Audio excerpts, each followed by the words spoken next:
So nandito kami ngayon ni Ayon sa Concepcion, Palawan. At pupuntahan natin itong abandonadong eroplano na matatagpuan po sa gitna po ng dagat. So ayun, kung napapansin nyo, nasa tubig po siya, nakalutang. At yan po yung ating pupuntahan. Sakay po tayo ng kayak. So sana ay mapagtagumpayan natin yung matinding hamon na ito, dahil mula dito ay kailangan naming sagwanin ng nasa 15 minutes gamit po yung kayak. Medyo mahangin, pero itatry namin ni Ayon, kaya samahan nyo po kami at ating puntahan itong abandonadong eroplano dito nga po sa Palawan. So ngayon nandito na kami ni Ayon sa laot, at yung sinasakyan namin ay kayak lang. Medyo mahangin at maalon, pero kayang-kaya natin to, tiwala lang. So doon ay meron tayong nakikita mga maliliit na barko, at yun naman mga yate. Doon naman ay bangka. So napapaligiran din po sana ito ng bundok, kaya lang medyo mahangin kasi, kaya maalon ngayon. Hindi katulad sa mga napapanood natin sa video na kalmada yung dagat, ngayon mahangin. So ayun po yung abandonadong eroplano. Medyo malapit-lapit na tayo. Ang tagal namin pinangarap to ni Ayon na mapuntahan, pero ngayon lamang po natuloy, at salamat dahil nagkaroon na ng kulay. Wow, talagang eroplano nga talaga, no? Sa totoo lang, first time ni Ayon makasakay sa eroplano ngayon. You know, hindi ko mabidyohan si Ayon dahil nandun siya sa ulihan. Pag ako kasi ay gumalaw, nako, nakakatakot. Oo, medyo delikado. Ang tataas na mga bundok dito. Ayan na, malapit-lapit na. Ang renta po ng kayak ay nagkakalaga ng 500 pesos. Per head? Hindi, kayak lang. Ay, kayak lang. Kung ilan yung kaya. 250 per hour. So pag 2 oras 500. Sinamantala namin yung pagkakataon. Ayan, kapag mabilis naman yung sagwa ni Ayon ay mabilis naman natin mararating itong abandonadong aeroplano.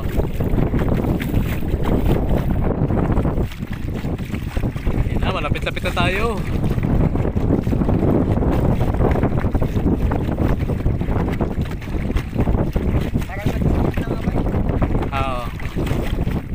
So ang gagawin namin ni Ayon ay iikot muna tayo sa eroplano dahil wala tayong drone.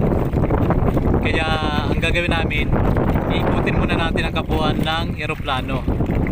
Pagkatapos saka tayo aakyat sa loob.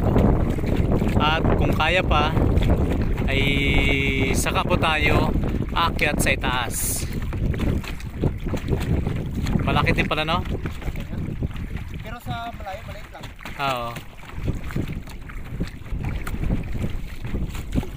Kang gumalaw-galaw yun. Ha? Dandahan lang. Mababaw lang to. Sukatin mo nga. Sukatin mo.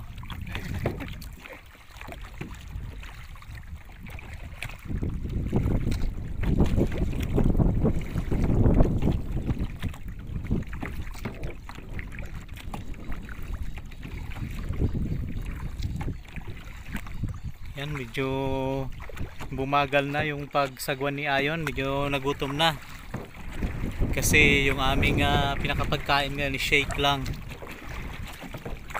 dahil sa sobrang mahal.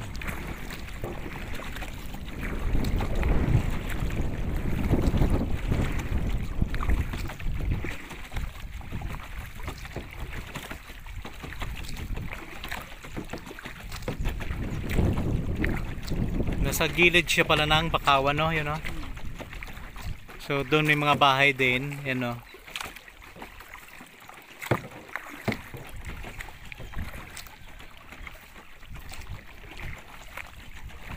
Ayan na.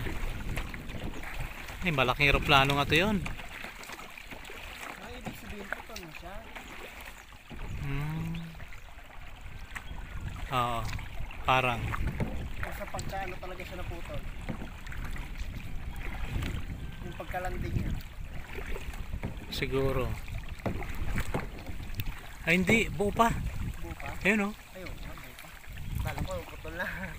Naputol ka to eh. Ayan. Oo nga, no? Buti ka ngayon, Laki. mababaw. Oo. So, swerte namin. At lumutang itong aeroplano na to dahil minsan pag malalim ang tubig ay lubog din siya. Ayan. Malaki din, malaking aeroplano din to. At saka itong ang pakpak nyo mahaba din. Siguro mga capacity nito ay nasa 100. Ayan. So ikot tayo dun yun sa pinakaunahan. Ipakita muna natin paikot bago tayo papasok sa loob. So yung kanyang mga pakpak ay meron ng kalawang. May mga tao din pala dito, no? Ayan, no?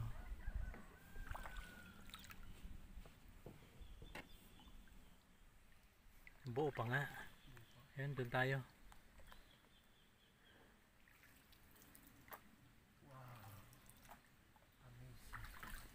Kung titingnan kanina sa malayo, parang pinturado pa. Ah, ito pa yung pakpak nyo. Ito pa yung ibang debris niya. Oo nga. Tapos ito naman yung pinaka dulo niya. Ano kaya nangyari dito sa aeroplano na ito, no? Wala na yung ilis niya. Ayun, no? Malaki din pala. Oh. So yan.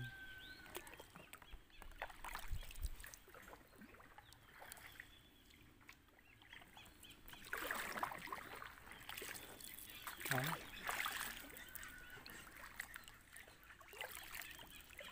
Ay, sobrang laki.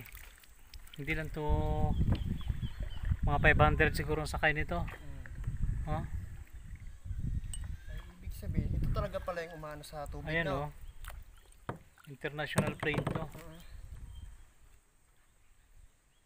So ngayon ay papasok tayo, tingnan natin. Malaki nga, napag-aeroplano to, oh.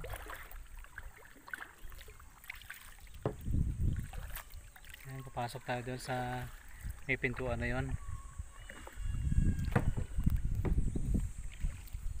May narinig tayong iyak ng bata. Sana wala lang mga snake, no? Wala rin.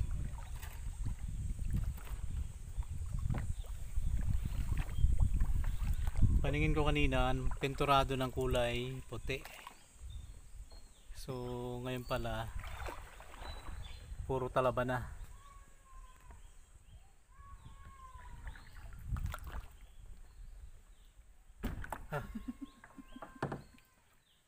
Ano kaya to? Doon nga sa kabila. Hindi Kasi medyo mahirap eh.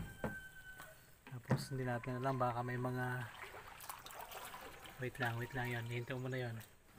So ito yung pakpak nyo. Sa pakpak na lang, sobrang lapad. Ayan. Tapos ito, buo pa. Laki nga nito.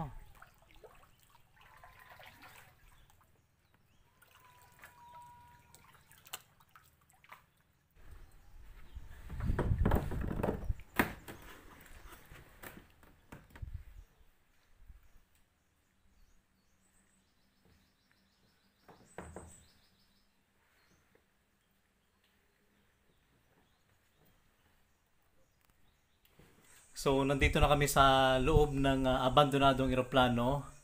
Ayan yung kanyang makina. Medyo natakot si Ayon dahil baka may biglang lumundag dyan sa taas. So, dyan yung mga piloto. Ayun, mga pilot. Malaki-laki din siya. Karaniwan, pag sumasakay ako ng eroplano, dito ako banda. Yan sa may mga pintuan. Tapos, dito yung mga special na pasahero. So, nandito pa yung mga bakal niya, materialis niya. So, ibig sabihin, buo pa talaga to. Ang tanong nandito, nung bumagsak to, may mga nabuhay kaya? No? Meron din siguro eh. Tubig naman tayo. Tubig nga. Sige nga yan, punta mo doon. Kaya? Dalawa tayo. Alam ko, natakot siya yun eh. Kanina pa to medyo nagkaalangan eh. Hindi, matapang talaga ako. Ganito palang loob ng aeroplano, no? Ngayon lang ako nakakita nito. Ibig sabihin, sa taas pala yung kanyang makina. Aircon yan. Direct. Aircon. Aircon. Ayan o. Ayos na. Yung kanyang tambotso. Buo-buo pa. Pwede pang gamitin. Dandahan na kami. Ayan. Diyan yung mga piloto. Ano yan? Bakal. Yun. So, nandun yung mga piloto. Yung buksan nyo. Tapos yan. Ayos pa. Ito yung pinakakwarto sa ibaba eh. Puro tubig na. So, ibig sabihin pala, yung kanyang mga nilalagyan ng mga wire, parang sa bahay lang rin, no? Yan, no? You know. Yung kulay orange. Tapos, yun yung mga wirings. Tandaan dyan. Oh, hindi na matibay yun ha.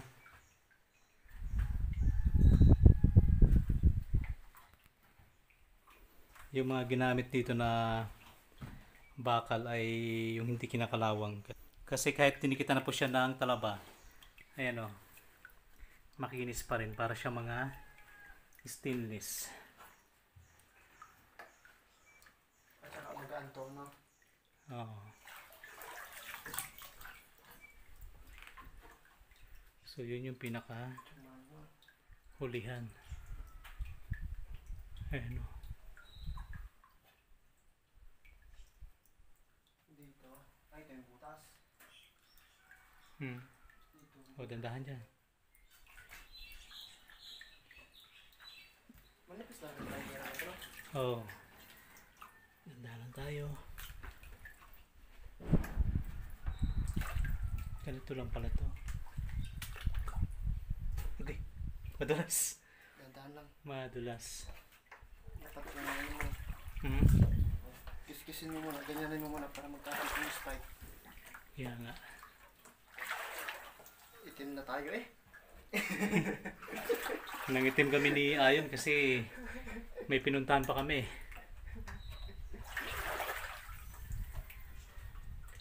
So, Wow. grabe no. Wala na tayong pinagkaiba na to sa mga foreigner. So ayun yung pinakaloob niya. Ayun. Ginawa na pala tong tirahan ng mga isda, no? Yun naman yung pinaka CR niya. Ibig sabihin pag malalim ng tubig, mas malalim pa to dito. Ah, ito Yan. pala yung pinakasimula. Oo. So ito lang naman yung loob niya. Parang in-imagine ko tuloy maraming mga nakaupo ngayon dito. Yan. Ito kasi, pinapaalala mo pa. So ayan. Sabihin pa, ang bubong ng eroplano parang ganito na rin, no? Parang yero lang rin. Ayan o. Kaya pala madali ito mabutas. So dito, wala na. Hindi lang tayo pwedeng umakyat kasi nga, Mano na yan eh. delikado na. Sobrang tagal na pati. Ito yung mga dinadaanan namin, no? Tubig na. Pero itong, tingnan natin, yung sahig niya. Okay pa. Yung pinakasahig niya, ayos pa. Kaya lang ingat-ingat nga dahil medyo malalim. Itong hose, kinapitan na ng Yan yung pinaka talaba. Ihi. Ay, ano nang ilis eh? Yaming. Iwanan tayo. Munti ka na kaming iniwanan ng aming sasakyan So, kung titingnan natin yung pakpak ko, sobrang lapad. Ganito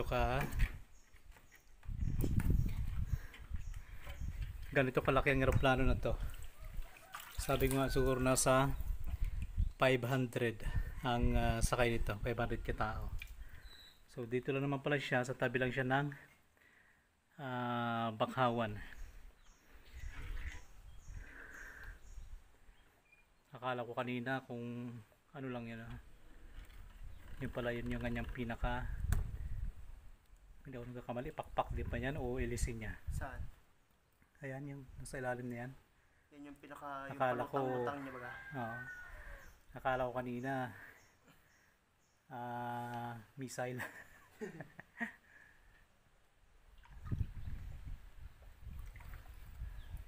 Tapos yun naman yung sa kabila, yun. So di rin naman nakakatakot pag na-secure mo na, kasi kanina parang naiilang nga yung pumasok dahil kung ano-anong iniisip namin Ibig sabihin pala, mayroon pang mga bagay dito na pwedeng magamit, no? Katulad yan. Buo pa. Ganito pala yung skeleton ng eroplano, no? Yun, no? Hindi lang natin alam kung anong kwento nito at kung ilang taon na to dito. Pero masabi natin, pag nasa malayo, ay kung titingnan, buo pa rin yung eroplano. Pero pag nandito, mapapansin natin, ayan, puro mga skeleton na. Ano yan? Tambutso? Na? Tambutso.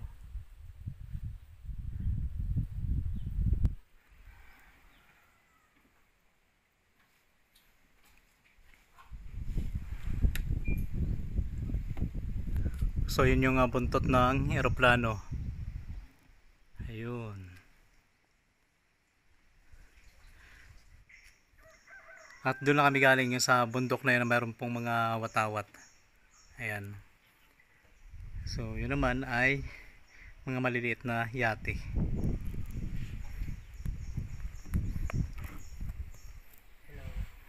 So yun si Ayon. Nakalabas na kami ni Ayon. Pero ipapakita pa rin namin sa inyo itong likod na bahagi ng eroplano. Ayan. Dito may kulay pa, no? Oh.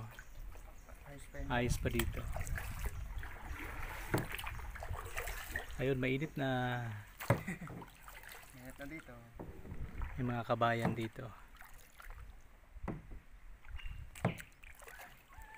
Yan ang aso. Ayan, sinundo tayo.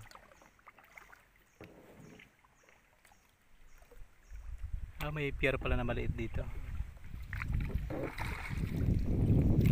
So ito yung likod na bahagi ng eroplano. Ayan.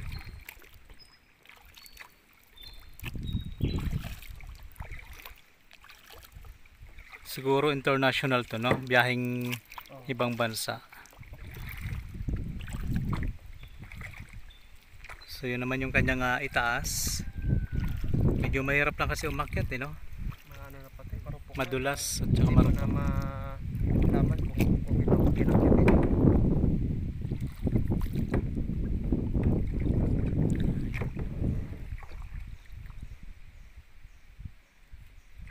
So yung pakpak niya sa likod ay ganito na yung itsura.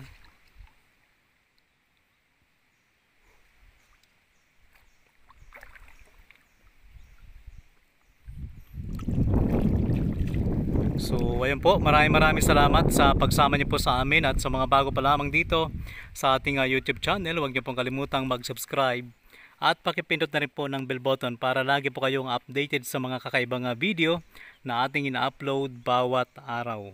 So muli, maraming salamat and God bless. bye bye guys!